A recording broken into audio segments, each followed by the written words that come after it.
नमस्कार साथियों finally TET पीड़ितों के लिए एक बहुत बड़ी खुशखबरी लाया हूं। यह साथियों केंद्र सरकार अपना स्टैंड ही क्लियर नहीं कर रही है और चुपचाप बैठी पड़ी है। लेकिन दोस्तों केंद्र सरकार ने एक मैसेज दिया है शिक्षकों को। यहाँ साथियों आपको मैं बता दूं, पश्चिम बंगाल के बीजेपी के नेता हैं जिनका नाम है शुभेंदु अधिकारी। ये वही शुभेंदु अधिकारी हैं जो पहले टीएमसी में थे, ममता बनर्जी की पार्टी में थे, लेकिन वहां से हट गए। फिर इन्होंने विधानसभा चुनाव जब हुए तो इन्होंने ममता बनर्जी के खिलाफ लड़ा और दोस्तों ममता बनर्जी को हरा दिया। बहुत बड़ी बात है। तो ऐसे में दोस्तों वो बीजेपी के अभी विधायक हैं। अब यहाँ पर दोस्तों बीजेपी के विधायक जी ने, मतलब शुभेंदु अधिकारी जी ने कुछ दिन पहले केंद्रीय मंत्री धर्मेंद्र प्रधान से बात करी थी, यही शिक्षकों के मैटर को लेके कि भैया सुप्रीम कोर्ट ने टेट का आदेश दे दिया है, भाई क्या किया जाए, आपका क्या स्टैंड है। तो यहाँ पर साथियों धर्मेंद्र प्रधान जी ने उनको एक बात कही, और वो क्या बात कही मैं आपको बताऊंगा। इसके साथ ही दोस्तों केंद्र सरकार श्वेत पत्र जारी करेगी। सबसे बड़ी बात है कि सरकार आखिर मानी गई श्वेत पत्र जारी करने के लिए। अब दोस्तों श्वेत पत्र काफी बहुत महत्वपूर्ण चीज है। आखिर श्वेत पत्र क्या है और धर्मेंद्र प्रधान जो केंद्रीय शिक्षा मंत्री है उनकी शुभेंदु अधिकारी से क्या बात हुई, उन्होंने क्या मैसेज दिया शिक्षकों के लिए, मैं आपको इस वीडियो में बताने जा रहा हूँ। अतः दोस्तों सही और सटीक जानकारी के लिए आप सिर्फ और सिर्फ हमारे चैनल को ही सब्सक्राइब कीजिए। यहाँ पर दोस्तों आपको सही और सटीक जानकारी मिलेगी। देखिएगा दोस्तों, शुभेंदु अधिकारी जी ने एक प्रेस कॉन्फ्रेंस की पश्चिम बंगाल में, लेकिन दोस्तों उनकी जो भाषा है वो है बंगाली। अब बंगाली भाषा हिंदी लोगों को तो आती नहीं होगी, लेकिन जो पश्चिम बंगाल में रहते हैं उनको तो आती होगी बंगाली भाषा, बंगला भाषा। अब ऐसे में दोस्तों शुभेंदु अधिकारी जी का मैं एक आपको वीडियो दिखाने जा रहा हूं, जिसमें वो बकायदा धर्मेंद्र प्रधान जी ने उनसे जो बात कही है शुभेंदु अधिकारी जी से, वो आपको बताएंगे उन्होंने क्या कही। इसके साथ ही दोस्तों उस जो भाषा है, जो वीडियो है, उसका मैंने 1 मिनट का हिस्सा हिंदी में किया है। आप उसको सुनिएगा, देखिएगा शुभेंदु अधिकारी क्या कह रहे हैं और किस तरीके से केंद्रीय शिक्षा मंत्री धर्मेंद्र प्रधान ने उनको मैसेज पहुंचाया है कि आप ये शिक्षकों को दे दीजिए, पश्चिम बंगाल के शिक्षकों को बता दीजिए। सबसे पहले वीडियो देखिए। मैं पश्चिम बंगाल के चुनावों की बात कर रहा हूँ। प्राथमिक शिक्षक 2 साल के भीतर अपने प्रशिक्षण को लेकर बहुत चिंतित हैं। पूरा किया जाना चाहिए। मैंने कुछ दिन पहले ही केंद्रीय राज्य मंत्री डॉक्टर सुकांत मजूमदार से बात की थी। वे भी इस मामले पर विचार कर रहे हैं। कल बिहार में शिक्षा मंत्री धर्मेंद्र प्रधान समेत 4 केंद्रीय मंत्रियों से मेरी लंबी बातचीत हुई। उन्होंने मुझसे कहा कि वे पश्चिम बंगाल में प्राथमिक विद्यालय के शिक्षकों की सुरक्षा सुनिश्चित करेंगे। भारत सरकार की ओर से सर्वोच्च न्यायालय का निर्णय, उस निर्णय के आलोक में, ताकि यह पूरे भारत का हो, ये सुनिश्चित करना आवश्यक है कि इतने वरिष्ठ शिक्षकों के कारण कठिनाइयां उत्पन्न न हो। इम्पोर्टेंट इश्यू বলছি, আমাদের পশ্চিমবঙ্গে প্রাথমিক শিক্ষকরা খুব চিন্তিত আছেন রিগার্ডিং 2 বছরের মধ্যে তাদেরকে প্রশিক্ষণ কমপ্লিট করতে হবে। ইতিমধ্যে বেশ কিছু কয়েকদিন আগে ডক্টর সুকান্ত মজুমদার কেন্দ্রীয় রাষ্ট্রমন্ত্রীর সঙ্গে আমার কথা হয়েছে, তিনিও বিষয়টা দেখছেন। গতকাল বিহারে ছিলেন কেন্দ্রের এইচআরডি মিনিস্টার, মানে এডুকেশন মিনিস্টার ধর্মেন্দ্র প্রধানজির সঙ্গে আমার দীর্ঘ কথা হয়েছে।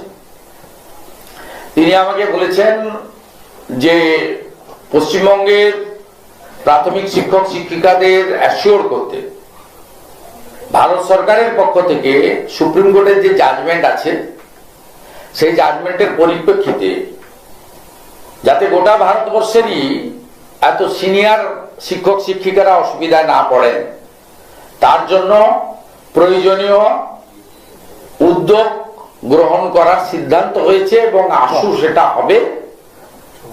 এইটা আপনাদের মাধ্যমে পশ্চিমবাংলার সমস্ত প্রাথমিক শিক্ষক শিক্ষিকাকে জানাচ্ছি। মিস্টার ধর্মেন্দ্র প্রধানের মেসেজ তিনি আমাকে বলেছেন, আমি ওনার অনুমতি নিয়েই কনভে করছি।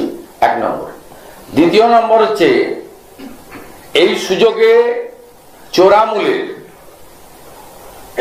দুর্নীতিগ্রস্ত চোর কিছু শিক্ষক নেতা 2000 থেকে 5000 টাকা শিক্ষকদের কাছ থেকে চাইছেন আইনি লড়াই করার জন্য। আমি হাফ বেতন পাচ্ছেন শিক্ষকরা, 40% डीएर गैप। तो साथियों यहाँ पर आपने देख लिया यहाँ पर कह रहे हैं धर्मेंद्र प्रधान जी कह रहे हैं कि पश्चिम बंगाल के शिक्षकों का अहित नहीं होने देंगे। अब दोस्तों ऐसा उन्होंने कहा है, लेकिन सबसे बड़ी बात है उन्होंने खुद से क्यों नहीं कहा। चाहते तो वो खुद से कह सकते थे, लेकिन उन्होंने शुभेंदु अधिकारी जी से कहलवाया है। अब पता नहीं वो क्या स्ट्रेटेजी है, वो ही जाने। फिलहाल साथियों यहाँ पर सरकार ने जब शुभेंदु अधिकारी जी ने ये मैटर उनसे बात की और बाकायदा अपने वीडियो देख लिया क्या उन्होंने कहा है, अब दोस्तों उसका अब सुनने में आ रहा है कि वही मैटर केंद्र के पास पहुंचा है और केंद्र ने कहा है कि हम श्वेत पत्र जारी करेंगे। लेकिन दोस्तों पहले केंद्र सरकार न्यूट्रल थी। देखिएगा सरकार और एनसीटी की भूमिका, एनसीटी और सरकार ने कार्यरत शिक्षकों के लिए टेट अनिवार्य करने के संबंध में कोई स्पष्टीकरण नहीं दिया कि क्या है क्या नहीं है। और दूसरा श्वेत पत्र की अटकलें हो रही थी। समझदार सरकार इस मुद्दे पर श्वेत पत्र जारी करने की उम्मीद की गई थी, लेकिन ऐसी कोई घोषणा खबर या सामने नहीं आई। तो दोस्तों अब जो खबर है वो सामने आ गई है। तो यहाँ पर दोस्तों हम जानेंगे कि आखिर ये श्वेत पत्र है क्या है और किस तरीके से शिक्षकों को राहत मिलेगी। तो साइड से दोस्तों मैं कुछ आपको आर्टिकल दिखाऊंगा, आर्टिकल क्या कहते हैं श्वेत पत्र। इसके साथ ही आपको ये बताऊंगा कि श्वेत पत्र के एंटी एक ब्लैक पेपर भी होता है। श्वेत पत्र यानी व्हाइट पेपर और एक एंटी होता है ब्लैक पेपर यानी कि काला पत्र। तो यहाँ पर दोस्तों हम देखेंगे कि श्वेत पत्र का अर्थ क्या है। तो देखिएगा साइड से एक आर्टिकल चल रहा है। श्वेत पत्र वह होता है जो आमतौर पर किसी विशिष्ट मामले पर व्यापक आंकड़े प्रदान करता है। यानी कि जो सुप्रीम कोर्ट ने आदेश दिया है वो दरअसल एनसीटी के वकीलों ने जो संशोधन किया उसको अच्छे से बता ही नहीं पाए। जो संशोधन था वो ट्रेनिंग के लिए था, ना कि टेट के लिए था। ये एनसीटी के वकील सुप्रीम कोर्ट को समझा ही नहीं पाए। सरकार द्वारा देश में भ्रष्टाचार जैसे किसी विशिष्ट मुद्दे पर श्वेत पत्र प्रस्तुत किया जा सकता है। इस प्रकार यह श्वेत पत्र देश में भ्रष्टाचार के बारे में व्यापक जानकारी के साथ साथ समस्या के संभावित समाधानों को भी प्रस्तुत करेगा। श्वेत पत्र का उद्देश्य बेहतर निर्णय को लेने को बढ़ावा देने और आगे की कार्रवाई के लिए सही समाधान और सुझाव प्रस्तुत करना है। आमतौर पर श्वेत पत्र संगठनों, विशेषज्ञों और सरकारों द्वारा तैयार किया जाता है। चलेगा, एक ये हो गया। एक और देख लेते श्वेत पत्र क्या है। श्वेत पत्र एक ऐसा तरीका है जिससे सरकार कानून बनाने से पहले अपनी नीतिगत प्राथमिकताएं प्रस्तुत कर सकती है। श्वेत पत्र प्रकाशित करने से विवाद नीतिगत मुद्दे पर जनता की राय का परीक्षण होता है और सरकार को उनके संभावित प्रभाव का आकलन करने में मदद मिलती है। तो यहाँ पर दोस्तों साथियों जो सरकार श्वेत पत्र जारी करेगी, इस बार जो जनता है, जो टीचर्स है, उनकी राय ली जाएगी। ठीक है, देखिएगा दोस्तों इसके अलावा श्वेत पत्र की कुछ प्रमुख विशेषताएं भी होती है। मैं आपको बता दूं वे विशेषताएं क्या है।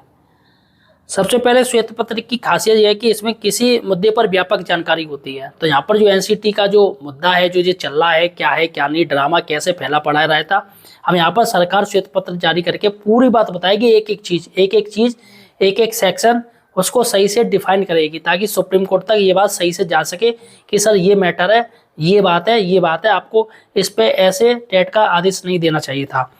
श्वेत पत्र में दी गई जानकारी विस्तृत होती है और इसमें मामले के सभी पहलुओं का जिक्र होता है। जैसा कि मैंने आपको बता दिया, सभी मामले, सभी जिक्र, सब कुछ होगा। ब्रीफली मतलब डीपली चलेगी हर चीज़। हालांकि यह जानकारी को विश्वसनीयता बनाने वाला तथ्य यह है कि श्वेत पत्र वस्तुनिष्ठ होते हैं। श्वेत पत्र सभी पूर्वाग्रह से मुक्त होता है और तथ्य स्वयं रखता है। तो यहाँ पर वस्तुनिष्ठ होते हैं। तो वस्तुनिष्ठ क्या ऑप्शनल होते हैं क्या? जैसे कोई प्रश्न पूछा जाए फिर उसके ऑप्शनल दिए जा रहे हैं क्या, ऐसा होता है क्या? अब ये तो वो जाने। किसी श्वेत पत्र को और भी विश्वसनीय बनाने वाली बात यह है कि विश्वसनीय स्रोतों पर आधारित होता है। ये स्रोत अक्सर शोध निष्कर्ष और प्रमाणित स्रोत होते हैं। और यह भी ध्यान रखना महत्वपूर्ण है कि श्वेत पत्र की सबसे महत्वपूर्ण विशेषताओं में से यह है कि इसका उद्देश्य नीति निर्माता, हितधारकों और आम जनता को सूचित और शिक्षित करना है। यहाँ पर दोस्तों आपने देख लिया कि श्वेत पत्र में अब सरकार आपको विस्तृत जो ये संशोधन किया, जो भी कुछ आरटी एक्ट की जानकारी है, वो सरकार, केंद्र सरकार विस्तृत रूप से सुप्रीम कोर्ट में रखेगी, ऐसा केंद्र सरकार का कहना। देखिएगा दोस्तों, अब यहाँ पर ब्लैक पेपर और होता है। देखिएगा ब्लैक पेपर क्या है। श्वेत पत्र के विपरीत एक श्वेत पत्र किसी विशिष्ट विषय या मुद्दे पर आलोचनात्मक दृष्टिकोण प्रस्तुत करता है। यह प्रचलित नीतियों, मुद्दों या आख्यानों का आलोचनात्मक विश्लेषण प्रस्तुत करता है। यह विवादित विषयों पर प्रकाश डालता है। इसके अलावा एक श्वेत पत्र तर्कों के समर्थन में सही साक्ष्य प्रस्तुत करता है और वैकल्पिक दृष्टिकोण भी प्रस्तुत करता है।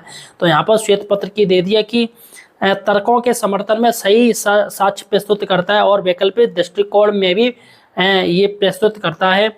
और यहाँ पर ब्लैक पेपर की कुछ विशेषताएं क्या है। सबसे पहले बात की, एक काला पेपर पहले से मौजूद विचारों, प्रथाओं और नीतियों का विस्तृत आलोचनात्मक मूल्यांकन प्रदान करता है।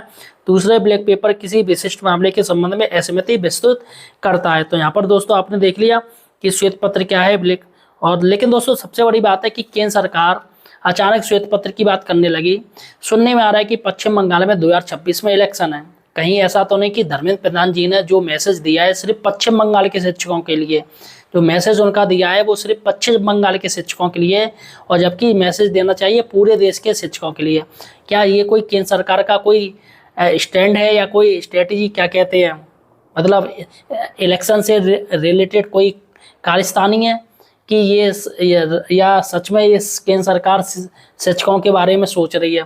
फिलहाल साथियों पश्चिम बंगाल में इलेक्शन है, इसलिए कुछ भी दोस्तों शंकाएं उत्पन्न होना कोई बड़ी बात नहीं है, कुछ भी हो सकता है। और सरकार की क्या स्थिति चल रही है वो आप सब लोग जानते हो। फिलहाल साथियों आप मुझे किस जिले से या राज्य से देख रहे हो यार, ये मुझे कमेंट सेक्शन में बताइएगा, और आपका क्या राय है ये मुझे कमेंट सेक्शन में बताइएगा, और वीडियो को शेयर कीजिएगा। धन्यवाद।